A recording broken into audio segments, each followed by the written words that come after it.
목민심서 정약용 율기 6조 제1조 칙궁. 한가히 놀면서 풍류로 세월을 보내는 일은 백성들이 좋아하는 것이 아니니 단정하게 앉아서 움직이지 않는 것만 갖지 못하다. 주박이 전후 3번이나 현령이 되었으되 청렴검소하여 주색과 놀이를 즐기지 않았다. 미천하던 시절로부터 부귀한 지위에 오른 뒤에도 식사는 2가지 고기를 차리지 않았고 상위에는 음식이 3그릇을 넘지 않았으며 밤늦게 잠자고 아침 일찍 일어나므로 부인이 그의 얼굴을 대하는 일이 드물었다. 이급이 항주 지주로 있을 때였다. 성품이 깨끗하고 곧아서 전당의 사치스러운 풍속을 싫어하며 놀이를 일삼지 않았다. 당나라 전휘가 강주 자사로 있을 때에 그 주에 우전전 100만이 있었는데 자사가 이를 연회비용으로 쓰도록 되어 있었다. 전휘가 이는 농사에 쓸 돈인데 어찌 딴 데 이용할 수 있겠는가 하고 그것으로 가난한 백성의 조세를 대납하게 하였다. 판서 정상순이 평안감사가 되었다가 2년 만에 갈렸는데 끝내 연광정에 올라가 보지 않고 돌아왔다. 평소 집에 있을 때에도 그의 도움을 받고서야 끼니를 이을 수 있는 집이 40여 호나 되었다. 아우가 나력에 걸렸을 때 의원이 뱀의 회를 먹게 하였는데 공은 먼저 먹으면서 맛이 정말 좋구나, 너도 먹어보아라 하였다.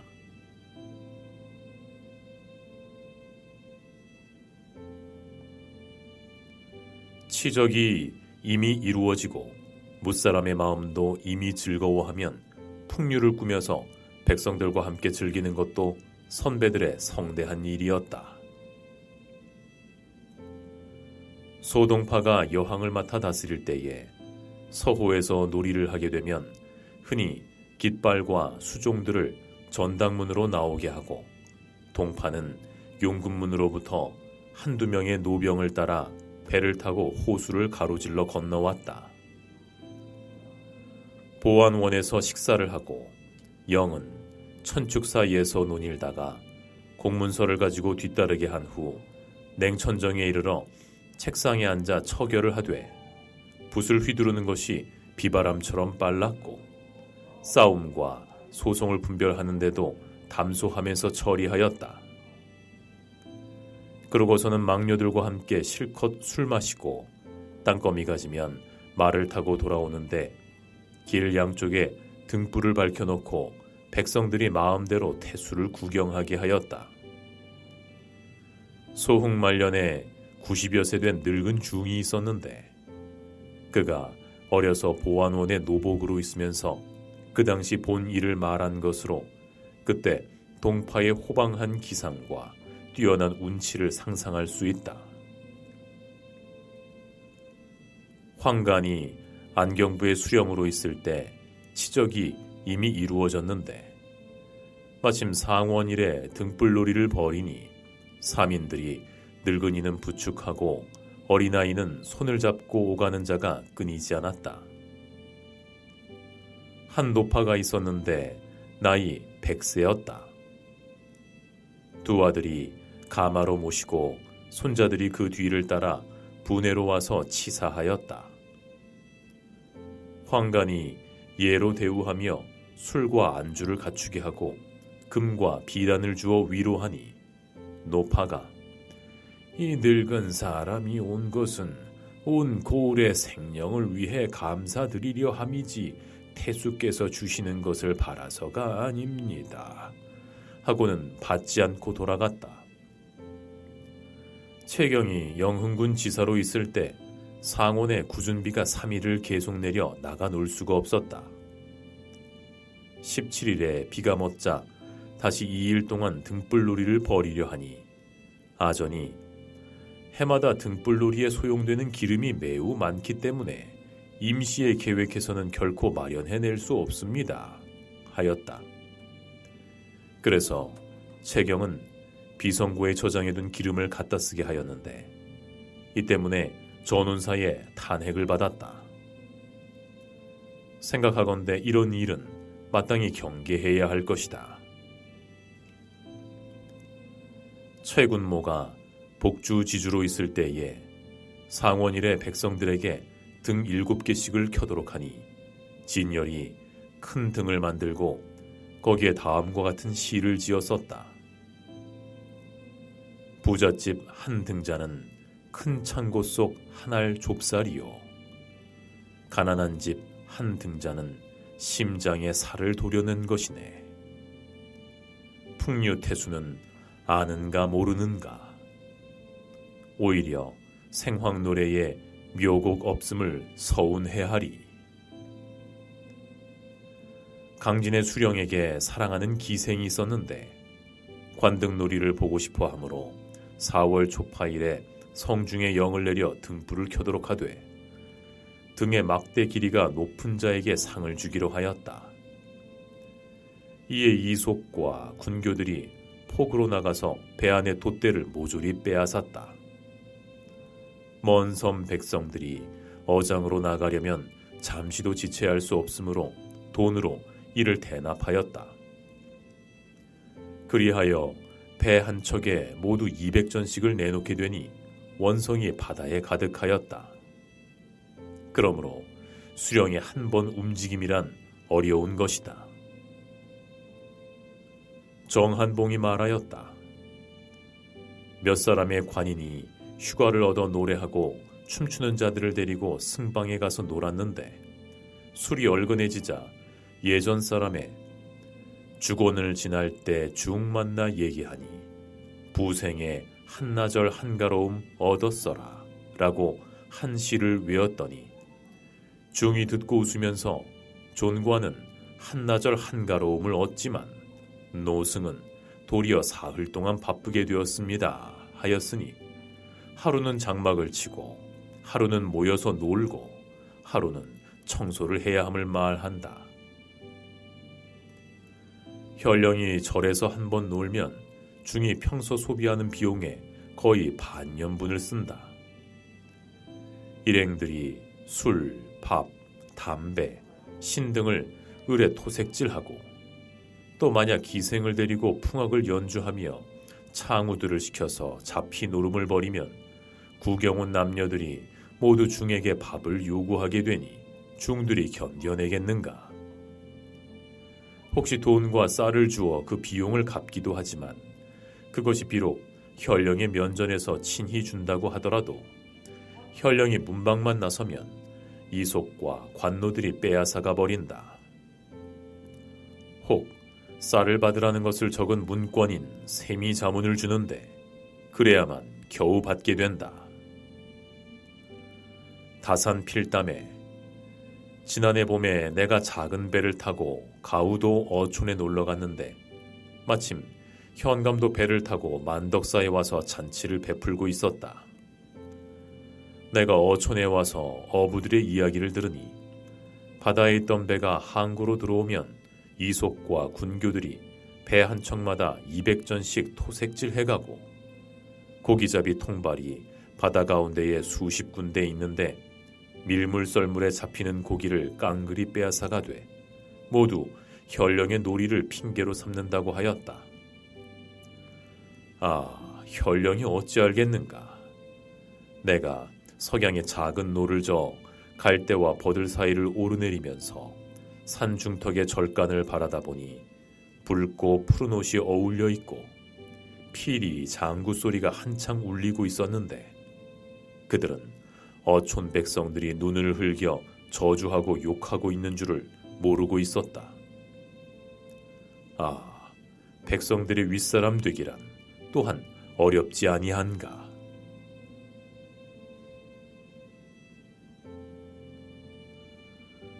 추종은 간략하게 하고 얼굴빛을 부드럽게 하여 민정을 물으면 좋아하지 않을 사람이 없을 것이다.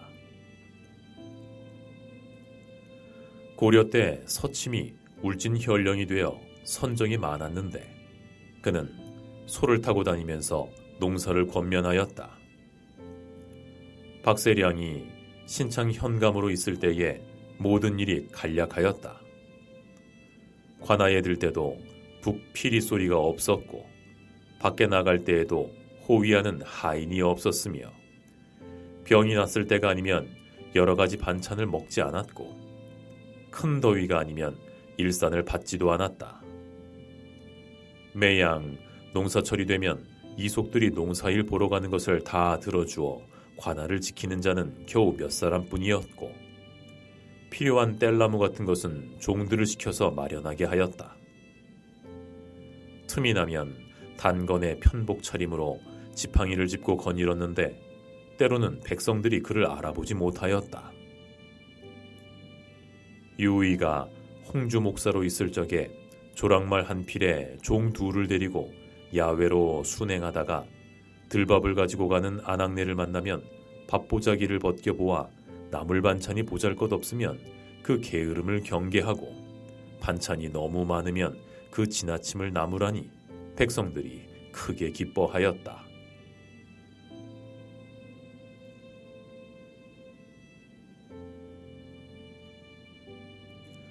정당에서 글 읽는 소리가 나면 이는 맑은 선비라 할 수 있다.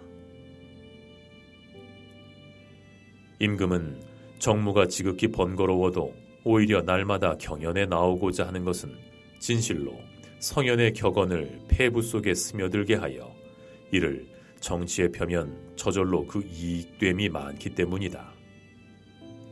수령도 공사에 틈이 나면 상서, 노론, 중용, 대학, 속면실록, 자경편 등을 항상 외도록 해야 한다. 유중영이 항상 이해로서 자신을 다스려 손을 마주잡고 단정히 앉았다. 3번 대진을 역임하였어도 마국간에는 좋은 말이 없었고 옷에서는 향내가 풍기지 않았다. 공무에서 물러나면 반드시 글을 읽어 손에서 책을 놓은 적이 없었다.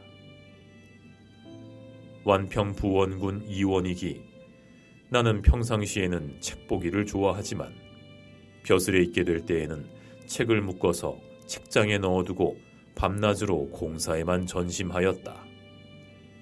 요즘 사람들은 수령으로 나가서도 책은 책대로 읽으니 이는 내 재주로는 따라갈 수 없는 일이다 하였다. 이의전이 매양 고을을 다스리면서도 일이 없으면 손에서 책을 놓은 적이 없었다. 그는 말하기를 일이 생기기 전에 미리 하여 백성을 다스리면 번거롭지 않고 일은 절로 덜어진다 하였다. 그는 옛 일에 해박하여 남을 깨우치는 논의가 많았다. 무신 원영주가 장흥부사로 있을 적에 판서 권엄이 그때 감사로 있으면서 그의 치적을 상고로 매겨 올리기를 관제에서 글을 읽습니다 하였더니 선왕이 하고에 두도록 명하였다. 글만 읽고 일을 처리하지 않는 자는 진실로 폄하되어야 하는 것이다. 내가 말하는 것은 때때로 성현의 책에서 한두 장씩 읽고 그것이 폐부에 젖어들게 하여 착한 마음이 간발되게 하려는 것뿐이다.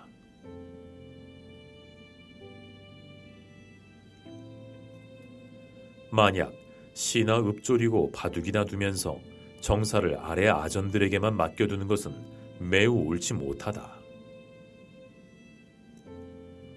성종조의 뇌계 유호인이 부모 봉양하기를 청하여 산음 현감이 되었다.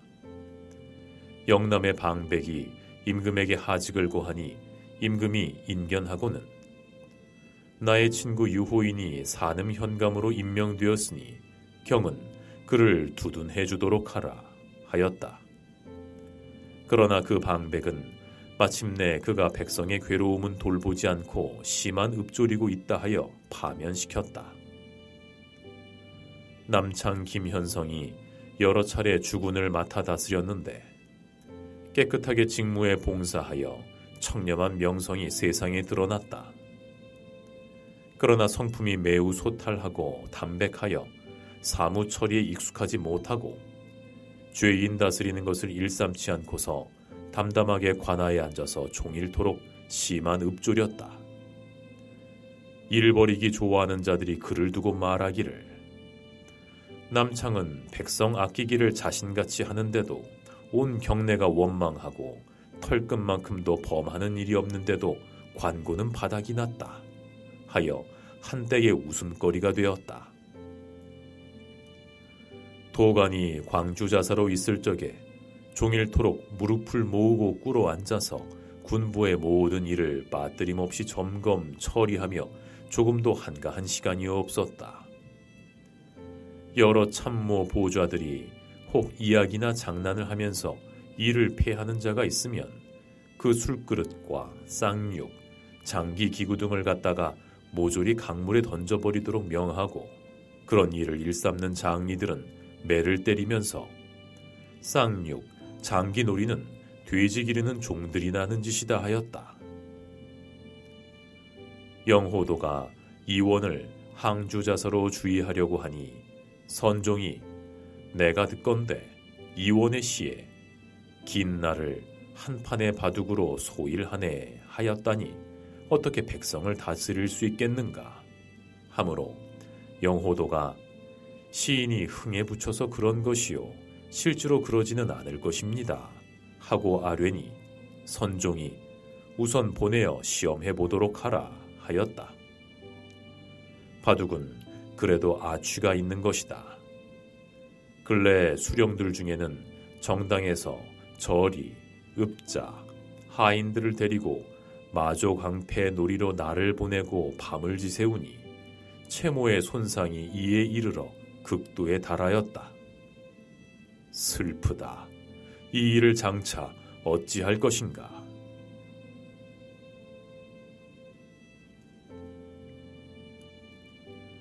전례에 따라 일을 줄이고 대체를 힘써 지키는 것도 한 가지 방법이기는 하지만 시대의 풍속이 맑고 순우하며 지위도 높고 명망도 두터운 사람이라야 그렇게 할 수 있다. 육가는 말하였다. 군자가 다스리는 것은 혼연히 일이 없고 적연히 소리가 없다. 관부에는 사람이 없는 것 같고 촌락에는 아전들이 없는 것 같다. 역에는 밤길을 가는 역졸이 없고 향에는 밤중에 소집되는 군사가 없다. 노인들은 집에서 맛있는 음식을 먹고 장정은 들에서 밭갈이를 하게 된다. 생각하건대 한나라 초기에는 진나라의 가혹한 정치를 이어받아서 백성들과 함께 휴식하려 했기 때문에 그 논의가 대부분 이와 같았지만 평범한 사람이 이를 본받아 팔짱 끼고 앉아서 침묵만 지킨다면 만사는 다 그릇되고 말 것이다. 그 밤이 동해태수로 있을 적에 백성을 다스리되 맑고 깨끗한 것을 좋아하여 승사를 골라 일을 맡기고 다스림은 대체만을 살필 뿐이요 조금도 까다롭게 하지 않았다. 그 밤은 병이 잦아서 내아에 누워 나가지를 않았다.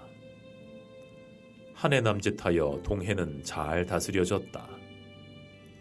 생각하건대 그 밤은 위엄과 신망이 본래 중하였고 또 사람됨을 알아서 맡겼기 때문에 이와 같이 할 수 있었던 것이니 평범한 사람이 함부로 이 방법을 본뜨면 온 고을에 수심과 한탄소리가 날 것이다. 당나라 육상선이 포주를 다스리게 되었는데 일찍이 말하기를 천하는 본래 일이 없는데 용렬한 사람이 요란스럽게 만들 따름이다. 진실로 그 근원을 맑게 하면 일이 간략하게 되지 않음을 어찌 걱정하랴 하였다. 남조 송의 사비가 의흥태수로 있을 적에 잡사는 돌보지 않고 모두 강기에게 맡기면서 나는 태수구실만 하면 될 뿐이다 하였다. 생각하건대 이는 이른바 대체를 지킨다는 것이다. 위엄과 명망이 본래 드러나야 이처럼 할 수 있는 것이요. 못난 사람이 이를 본받으면 모든 일이 잘못될 것이다.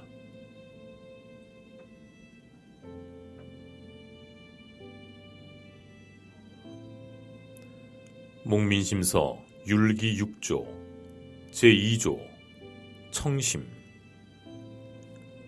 청렴은 수령의 본무로 모든 선의 근원이요 모든 덕의 뿌리이니 청렴하지 않고서 수령 노릇할 수 있는 자는 없다.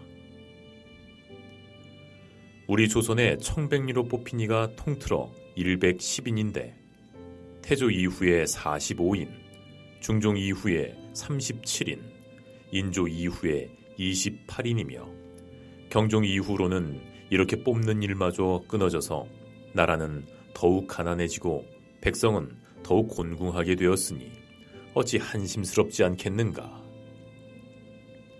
400여 년 동안 관복을 갖추고 조정에 벼슬 한 자가 몇 천, 몇 만이나 되는데 청백리에 뽑힌 자가 겨우 이 숫자에 그쳤으니 역시 사대부의 수치가 아니겠는가. 상산록에서는 이렇게 말하였다. 청렴의 세 등급이 있다. 최상은 봉급 외에는 아무것도 먹지 않고 먹고 남는 것이 있더라도 가지고 돌아가지 않으며 임기를 마치고 돌아가는 날에는 한 필의 말로 아무것도 지닌 것 없이 떠나는 것이니 이것이 옛날에 이른바 염리라는 것이다. 그 다음은 봉급 외에 명분이 바른 것은 먹고 바르지 않은 것은 먹지 않으며 먹고 남는 것이 있으면 집으로 보내는 것이니 이것이 중고의 이른바 염리라는 것이다. 최하로는 무릇 이미 규례가 된 것은 명분이 바르지 않더라도 먹되 아직 규례가 되지 않은 것은 자신이 먼저 시작하지 않으며 향임의 자리를 팔지 않고 재감을 훔쳐 먹거나 곡식을 농간하지도 않고 송사와 옥사를 팔아먹지 않으며 세를 더 부과하여 남는 것을 착복하지 않는 것이니 이것이 오늘날의 이른바 염리라는 것이다. 모든 나쁜 짓을 갖추고 있는 것은 오늘날 모두가 그러하다. 최상이 되는 것은 본디 좋지만 만약 그렇게 할 수 없다면 그 다음이라도 좋다. 이른바 최하의 것은 옛날에는 반드시 팽형을 당하였을 것이니 무릇 선을 즐기고 악을 부끄럽게 여기는 사람은 결코 일을 하지 않을 것이다.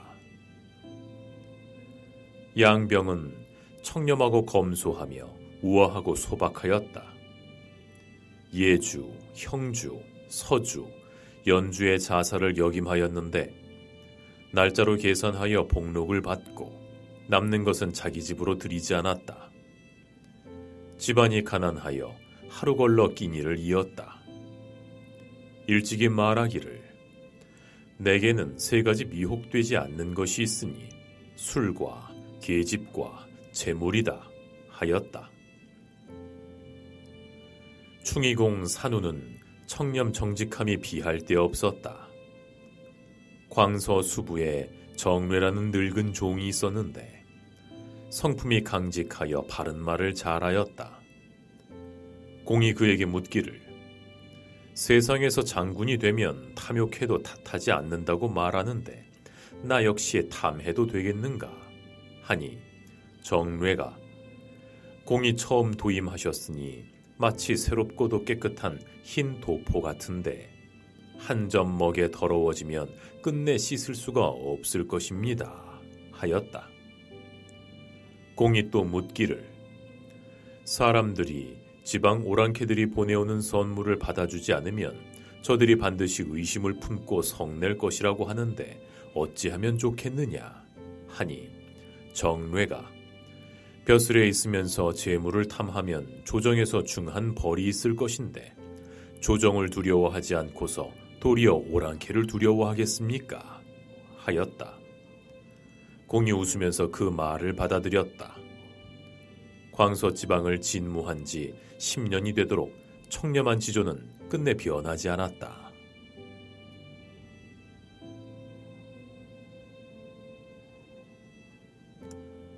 청렴은 천하의 큰 장사이다.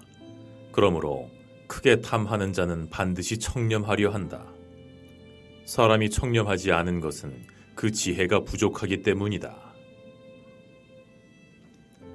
공자가 인자는 인을 편안히 여기고 지자는 인을 이롭게 여긴다 하였는데, 나는 생각하기를 청렴한 자는 청렴함을 편안히 여기고 슬기로운 자는 청렴함을 이롭게 여긴다 하겠다. 왜냐하면 재물이란 우리 사람들이 모두 크게 욕심내는 것이다. 그러나 욕심 중에는 재물보다도 더 큰 것이 있으므로 재물을 버리고 취하지 않는 경우가 있다. 비록 재물을 얻는 데 뜻을 둔다 하더라도 염리가 되어야 할 것이니 무엇 때문인가? 매양 보면 지벌이 드러나고 재망이 뛰어난 자가 겨우 수백 꾸러미의 돈에 빠져서 관직을 박탈당하고 귀양 가서 10년 동안이나 쓰이지 않는 경우가 수두룩하다. 비록 세력이 높고 운이 좋아서 형벌이나 극형은 면하게 되는 수가 있지만 여로는 비루하게 여겨 깨끗한 명망이 땅에 떨어질 것이다. 문신이 이에 관련되어 관각에 참여하지 못하게 되고 무신이 이에 관련되어 장수가 되지 못한 자가 또한 얼마나 많은가. 지혜가 원대하고 생각이 깊은 자는 그 욕심이 크기 때문에 염리가 되고, 지혜가 짧고 생각이 얕은 자는 그 욕심이 작기 때문에 탐리가 되는 것이니, 진실로 생각이 여기에 이를 수 있다면 아마도 청렴하지 않을 자가 없을 것이다. 송나라 농부가 밭갈이 하다가 옥을 얻었는데 이를 사성인 자한에게 바쳤더니 그는 받지 않았다. 농부가 청하기를 이것은 저의 보배입니다. 상국께서는 받으소서 하니 자한이 그대는 옥을 보배로 삼고 나는 받지 않는 것을 보배로 삼으니 내가 받는다면 그대와 내가 다 보배를 잃는 셈이다 하였다. 공의휴가 노나라 정승으로 있을 적에 어떤 손이 물고기를 선물하였는데 받지 않았다. 그 손이 말하기를 당신이 물고기를 즐긴다고 해서 선물하는 것인데 왜 받지 않으십니까? 하니 공의휴가 물고기를 즐기기 때문에 받지 않소. 이제 재상이 되었으니 스스로 물고기를 마련할 수 있소. 지금 물고기를 받다가 도리어 면직되면 다시 누가 내게 물고기를 주겠소. 내가 그런 까닭에 받지 않는 것이요 하였다. 양진이 탁군 태수로 있었는데 성품이 청렴하였다. 어떤 사람이 가산 장만하기를 권하니 양진은 듣지 않고 말하였다. 후세 자손들로 하여금 청백리의 자손이라고 일컫게 하여 이것을 물려주게 되면 역시 후하게 물려준 것이 아니겠는가 하였다.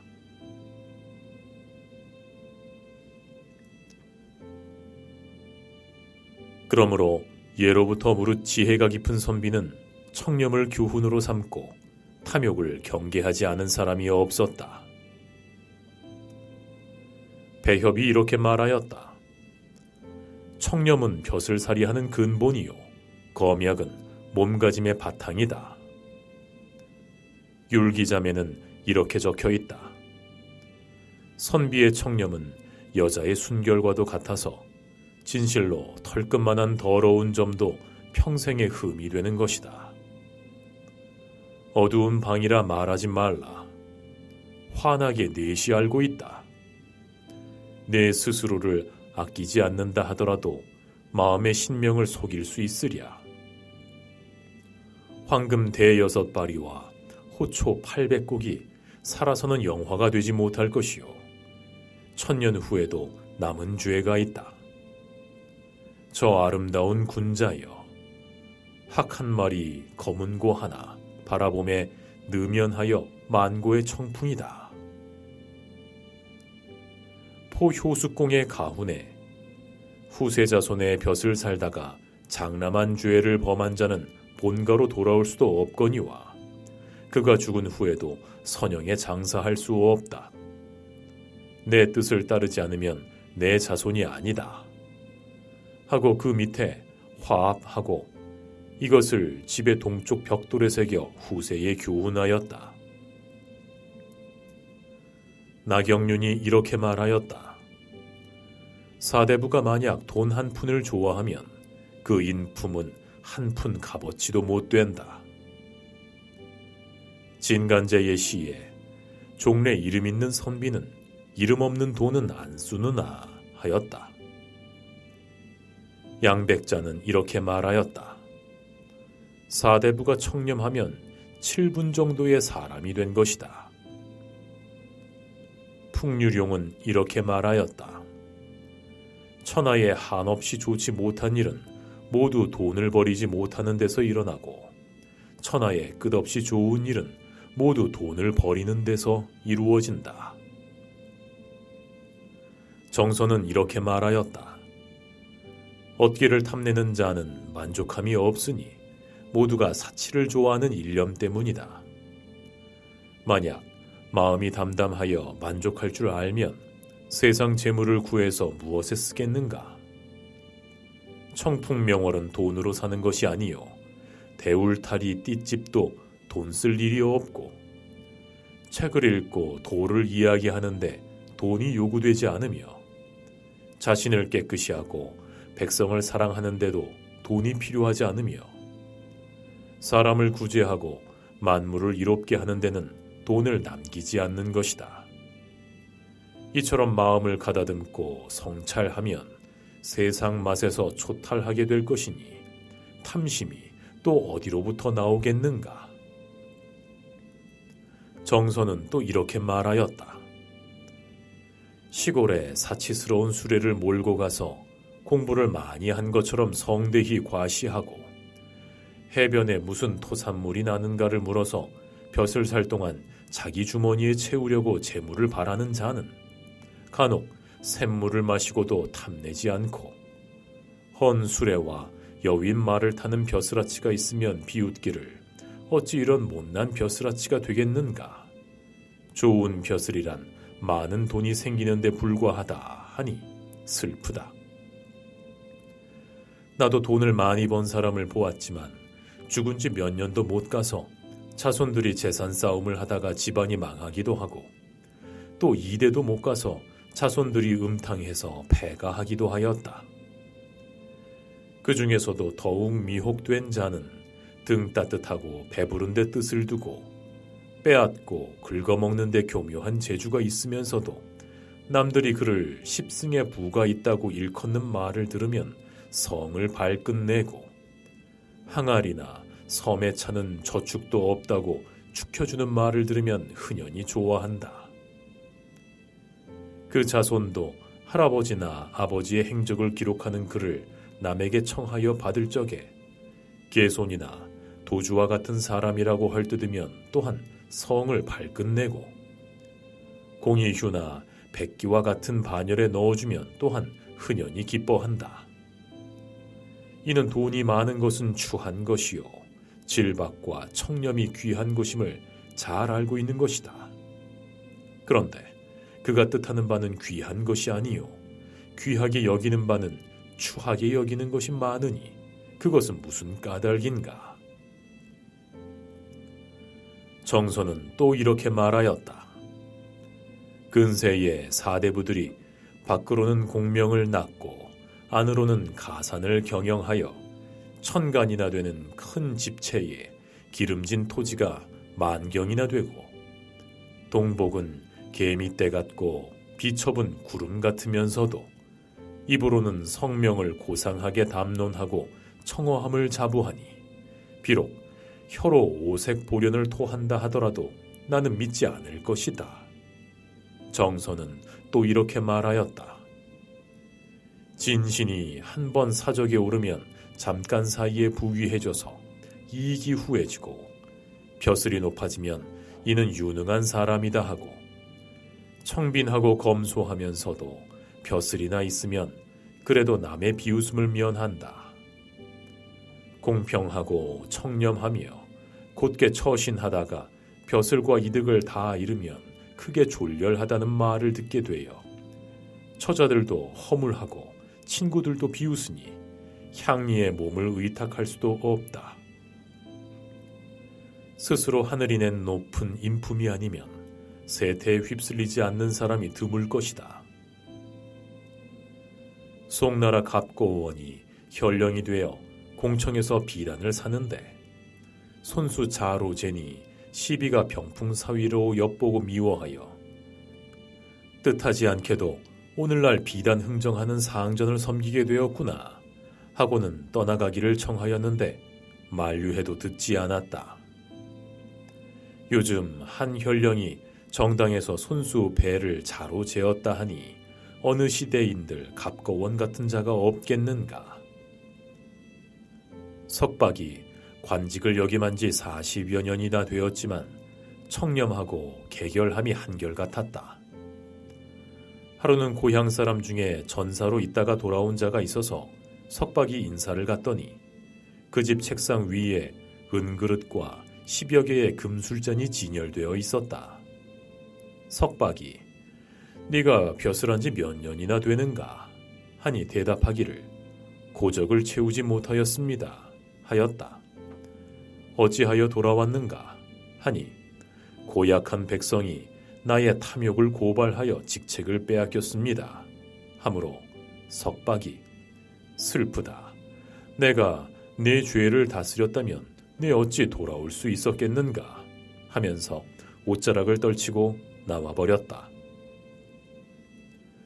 복권 염사 도후중이 방백 설대방의 탐포를 탄핵하였더니 설대방이 도후중을 무고하였다. 도후중이 경사에 이르러 일이 밝혀져서 설대방은 죄를 얻고 도후중은 조칙으로 복관시켰다. 민땅 사람들이 환영하기를 도사가 다시 오니 하늘에도 눈이 있구나. 설공이 떠나가지 않았더라면 땅에는 껍데기도 안 남았으리라 하였다. 송나라 절도사 미신이 인색하고 백성들의 재물을 긁어 모아 100만 꾸러미나 되는 돈을 쌓았다. 그의 아들은 호사하고 방탕하였는데 아버지 때문에 마음대로 돈을 쓰지 못하고 다만 부자들에게 비싼 이잣돈을 빌었으면서 노도환이라 하였다. 그 말은 아버지가 죽어서 상여소리가 끝나자마자 본전과 이자를 몽땅 갚아주겠다는 뜻이었다. 그러고는 사사로이 하인들을 모집하여 말 안장과 복장을 호사스럽게 꾸며서 집문 좌우에 세워두고 그가 문 안에서 나오는 즉시 옹위하여 부축하게 하였으니 그 도당들은 서울에서 입술과 혀를 놀려 먹을 것을 낚는 무리들이었다. 미신이 죽자마자 그는 방탕으로 가산을 거의 없애고 옥졸과 요령 흔드는 야경꾼의 도움을 받아서 겨우 입에 풀칠이나 하는 신세가 되었다.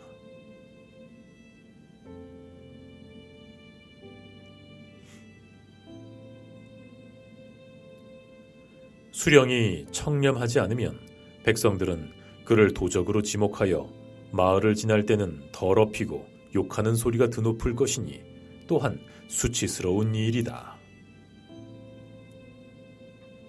정서는 다음과 같이 말하였다.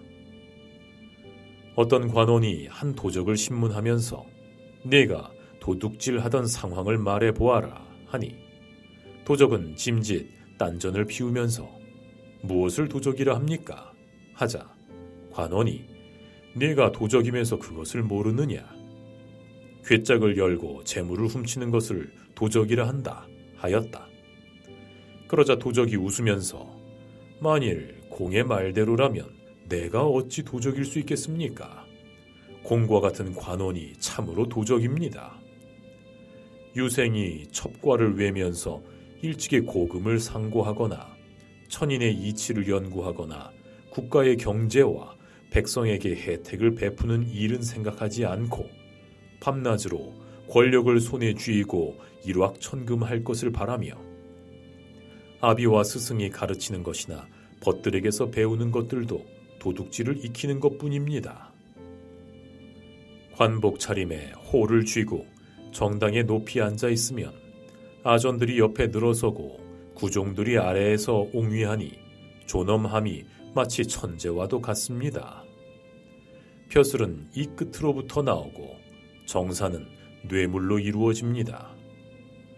원석, 곽해 같은 큰 토호가 대낮에 살인하더라도 뇌물이 한번 들어가면 법은 어디로 갔는지 모르며 황금의 권력이 있으니 백일도 빛을 잃어 다시 풀려나와서 의기양양하게 거리를 나다니고 있습니다.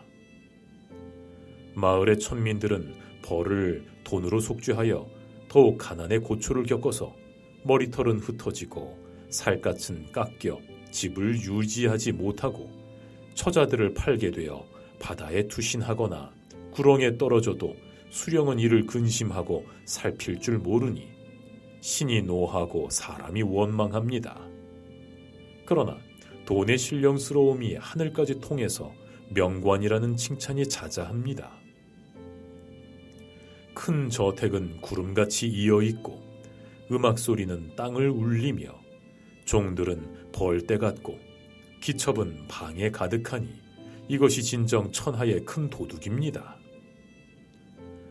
땅을 파고 지붕을 뚫어 남의 돈 한 푼 훔치면 곧 도둑으로 논죄하고 관원들은 높이 앉아 그저 팔짱만 끼고 있으면서 거만의 돈을 긁어 모으는데도 좋은 관원이란 칭찬을 잃지 않고 있습니다. 큰 도둑은 불문에 붙이고 민간의 거지들과 좀도둑만 문죄하시는 것입니까? 하였다. 이에 그 관원이 즉시 이 도둑을 놓아주었다. 고려 때 나득황이 백성들에게 박탈하여 세금을 긁어모아 최항에게 아첨하여 제주 부사가 되었다.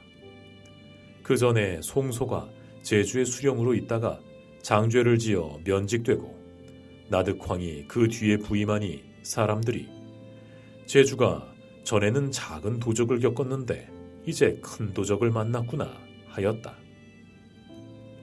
이 기의 동각 잡기에는 이렇게 적혀 있다. 국초에 함경도는 야인과 접하여 있기 때문에 대소의 고을 수령을 모두 무관으로 차출해 보내는 것이 관례였다. 게다가 조정으로부터 아주 멀리 떨어져 꺼리는 바가 없어서 오로지 혹형과 백성의 재물을 거두어 드리는 것을 일삼았으며 어쩌다 문관을 보내기도 하였지만 기대에 맞는 자는 역시 아주 드물었다. 그래서 백성들은 그들을 낫도적이라 지목하였다. 북쪽의 어떤 백성이 처음 서울에 올라왔는데 성균관 앞길에 이르러 동행에게 이것이 무슨 관청인가 물으니 동행이 이곳은 조정이 낫도적을 기르는 못자리이다 하였다. 이 말이 비록 분격에 넘친 지나친 것이기는 하나 이 말을 듣는 자는 또한 부끄러워해야 할 것이다. 하남 쇠화에 백년사 중으로 해악을 잘하는 자가 있었는데 항상 시 한 구를 외기를 일산 그늘 밑에는 큰 도적이 많고 목탁 소리 뒤에는 참된 중이 정내 하였다.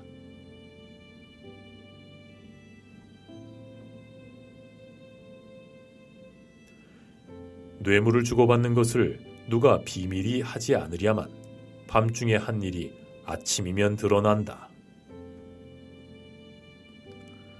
아전은 매우 경박하여 들어와서는 말하기를 이 일은 비밀이라 아무도 아는 사람이 없습니다. 퍼뜨리면 제게 해로운데 누가 퍼뜨리려고 하겠습니까? 하므로 수령은 그 말을 깊이 믿고 흔연히 뇌물을 받지만 문 밖에 나가자마자 말 퍼뜨리는 것을 꺼리지 않아 경쟁자를 억누르려 한다.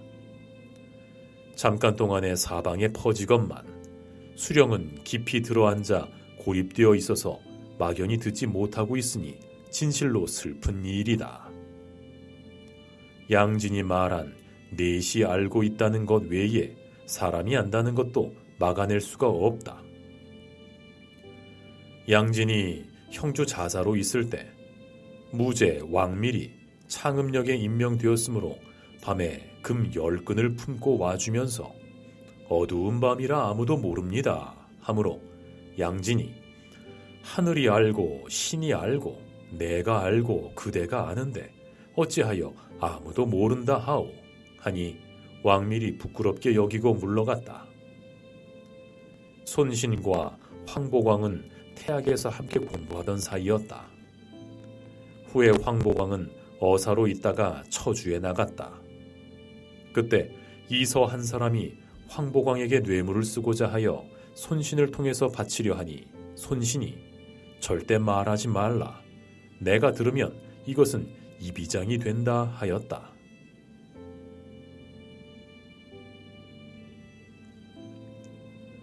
선물로 보내온 물건은 비록 작은 것이라 하더라도 은정이 맺어졌으니 이미 사정이 행해진 것이다. 격의 수령 원의가 조신에게 뇌물을 바쳐 명예를 사려고 하였다. 일찍이 산도에게 실 100근을 보냈는데 산도는 남다르게 하지 않고자 하여 받아서 들보 위에 얹어 놓았다. 얼마 후에 원의의 일이 탄로되자 산도는 들보 위에서 그 실을 가져다가 아전에게 내어주었다. 이미 몇 해가 되어 실이 먼지가 끼고 검고 누렇게 되었는데 봉인은 처음 그대로였다. 양속이 여강태수로 있을 적에 부승이 물고기를 선물하자 받아서 먹지 않고 그것을 걸어 놓았다. 뒤에 다시 또 보내오므로 양속이 전에 받은 물고기를 내어 보이니 부승이 부끄럽게 여기고 그만두었다. 웅태간공은 평생토록 청절을 지켜 티끌만한 것도 받지 않았다. 그가 운남의 순무로 있을 때 만을 평정하고 잔치하는 날에 금화 채단을 받았으므로 어떤 사람들은 그것을 의아스럽게 여겼다.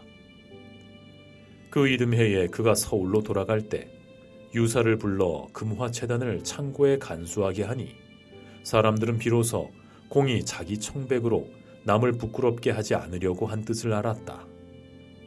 그러지 않고 당일에 그가 받지 않았다면 그 속료들이 어느 누가 감히 받았겠는가. 이는 장귀애가 시녀를 받아들인 일과 퍽 비슷한 데가 있다.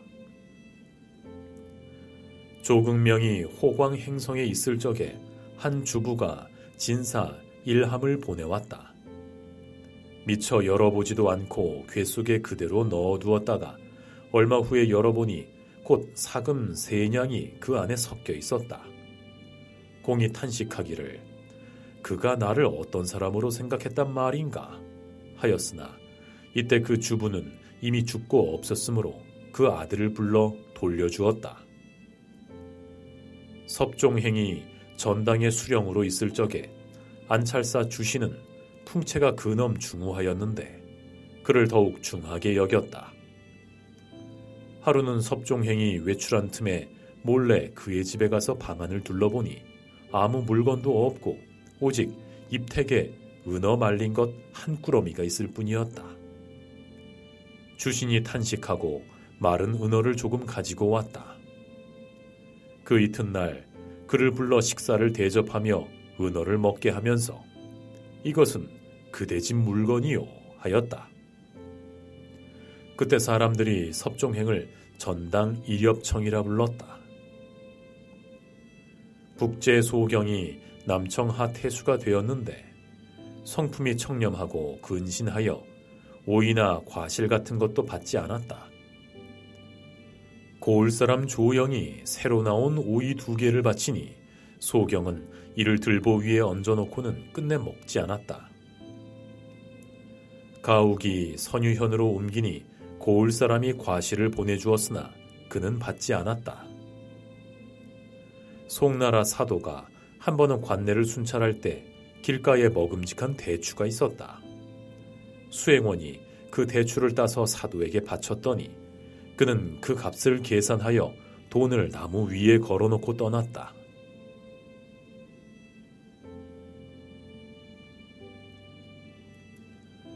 청렴한 관리를 귀하게 여기는 까닭은 그가 지나는 곳은 산림과 천석도 모두 맑은 빛을 입게 되기 때문이다.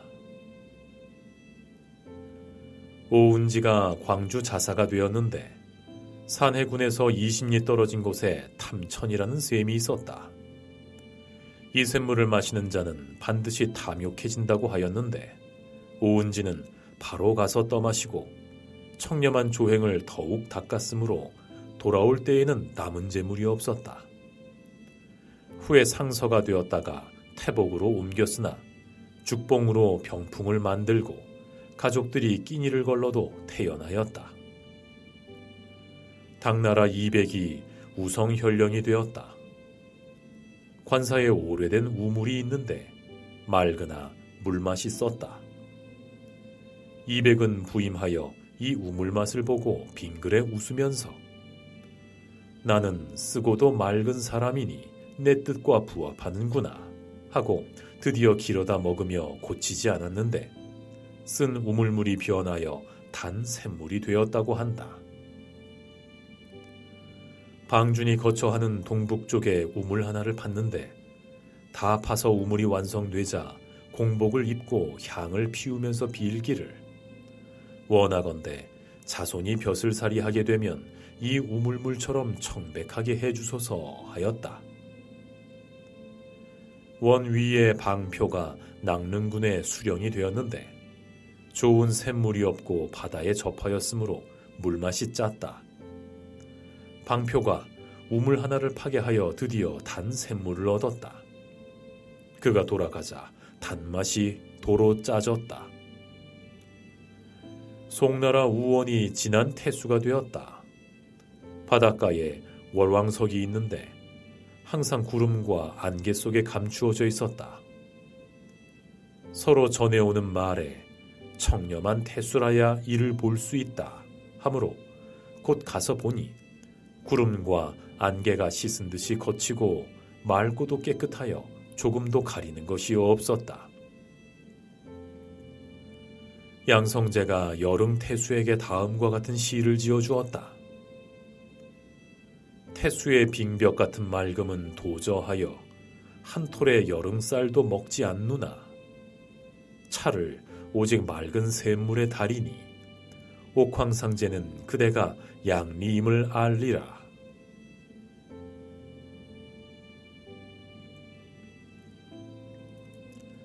무릇 본읍에서 나오는 진귀한 물건은 반드시 고을의 폐단이 될 것이니 하나도 가지고 돌아가지 않아야만 청렴하다고 할 수 있을 것이다. 예를 들면 강계의 인삼과 초피, 경북의 다리와 배, 남평의 부채, 순창의 종이, 담양의 채색 상자, 동래의 담뱃대, 경주의 수정, 해주의 먹, 남포의 벼루 같은 것들을 돌아가는 날에 행장 속에 하나도 가지고 가지 않는다면 청렴한 선비의 행장이라 할 수 있다. 매양 보면 진귀한 물건을 가지고 돌아온 자는 그것들을 좌우에 늘어놓으니 그 탐욕하고 비루한 빛이 안으로부터 밖으로 뻗쳐나와서 남이 대신 부끄러움을 느끼도록 한다. 백향산이 스스로 말하기를 오래도록 소주에서 벼슬 살았으나 태호의 돌 한 개도 곁에 놓아두지 않았다 하였다. 운남의 대리부에서는 석병이 나는데 이 지방에 벼슬살이하는 자는 매양 백성들을 괴롭히고 재물을 허비해가며 그 석병을 실어다 남에게 선물한다. 이 방백이란 사람이 홀로 이에 뜻을 붙여 다음과 같은 송행시를 지었다. 서로 그리워도 석병 보내지 말고 남겨서 남쪽 지방 덕정비 새기게 하라. 하남에서 표고 선향이 나는데 이곳에 벼슬살이 온 사람들은 매양 그것을 갖다가 요로에 선물하였다. 우숭민공이 그 지방을 순무할 때에 그것들에 조금도 손대지 않고 다음과 같은 시를 지었다. 싸보내는 표고와 선향은 본디 백성의 소용이던 것이 도리어 재앙이 되었네. 청풍을 두 소매에 넣고 임금 뵈러 가니 민간의 시비 장단 없으리. 정서는 이렇게 말하였다. 슬프다. 대체로 지방에서 토산이 나오면 그 지방의 재앙이다. 휘는 메마른 고을인데 정규묵과 용미연이 지금도 누를 끼치는 일이 많다. 그것을 남겨 덕정비를 새기게 하고 청풍을 소매 속에 가득히 넣어 돌아가는 것이 수령에게 바라는 바이다. 포증이 단주의 수령이 되었는데 해마다 고을에서 벼루를 곡물로 바쳤다. 전에 수령들은 곡물을 핑계로 수십 배를 거두어 들여서 세력가들에게 선물하였는데 그는 만드는 자에게 곡물 숫자만 맞추어 만들게 하였다. 그는 임기가 차서 돌아갈 때에 벼루 한 개도 가지고 가지 않았다. 구양 문춘공은 그의 조카 통리에게 보내는 편지에 어제 보내온 편지에 주사를 사가지고 오고 싶다는 말이 있는데 내게 그 물건이 없는 것도 아니고 내가 벼슬 살 때는 청렴을 지켜야 하는데 어찌 벼슬 사는 그곳 물건을 살 수 있겠느냐. 내가 벼슬 살 때는 물 마시는 것 외에는 한 가지도 산 적이 없었다. 이것을 경계로 삼는 것이 좋을 것이다 하였다. 당계가 담주 통판으로 있을 때에 한 큰 상인이 진주를 사사로이 간직하고 있다가 관리들에게 수색을 받게 되었다. 태수 이하가 그 값을 낮추어서 모조리 스스로 사들였다.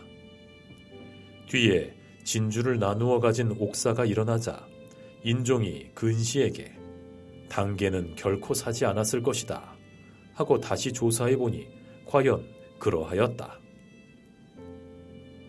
당나라 계주 도독 이홍철이 죽자 그 집에서 진주를 팔았다. 태종이 그 말을 듣고 그 사람은 재상이 청렴하다고 말했던 사람인데 이제 진주를 팔고 있으니 그를 천거한 사람이 어찌 죄가 없겠는가 하였는데 위징이 그 천거한 사람을 구해 풀어주었다. 토산물의 두려움이 이와 같은 것이다. 하포에서는 진주가 나는데 수령되는 사람이 탐의하여 사람을 속여서 진주를 채취해가니 진주가 드디어 점점 교지군 군계까지 옮아가 버렸다. 그래서 행여가 오지 않고 사람과 물건이 힘입을 데가 없게 되었다. 맹상이 하포 태수가 되어 전날의 폐단을 고쳐 없앴다. 그러자 1년도 채 못 되어 전에 없어졌던 진주가 다시 돌아오고 상인도 왕래하니 사람들이 맹상을 신명이라고 일컬었다. 유자 후에 영릉복 유혈기에 다음과 같은 말이 있다. 연주는 석종유가 나는 곳이다. 연주 백성들이 이제 다 없어졌다고 고한 지도 5년이나 되었고 곡물은 다른 부에서 사다 바쳤다. 자사 최공이 부임한 지 한 달이 넘자 석종유를 채취하는 사람이 와서 석종유가 다시 나온다고 고하였다. 그러고는 지난번 자사가 탐욕스럽고 사나워서 부역만 시키고 값을 주지 않았기 때문에 괴로워서 나오지 않는다고 속였던 것이며 이번 자사는 법령이 밝고 뜻이 깨끗하며 신의가 흡족하기 때문에 성심으로 아뢰는 것이라고 하였다.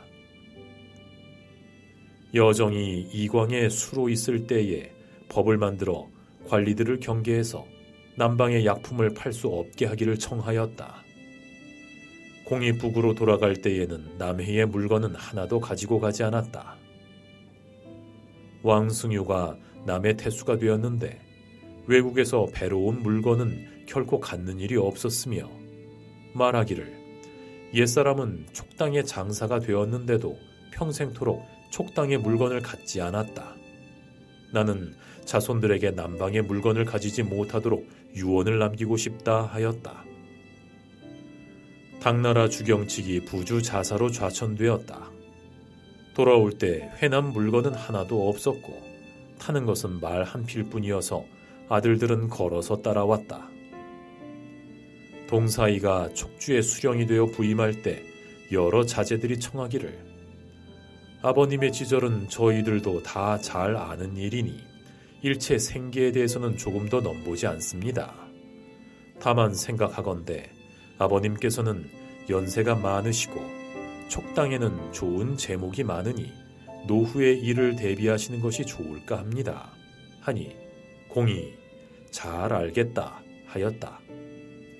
벼슬 살고 돌아올 때 자제들이 마중하러 강가에 나와서 노후의 일에 관해 물으니 공이 내가 듣건대 전나무는 잣나무만 못하다 하더라 하였다.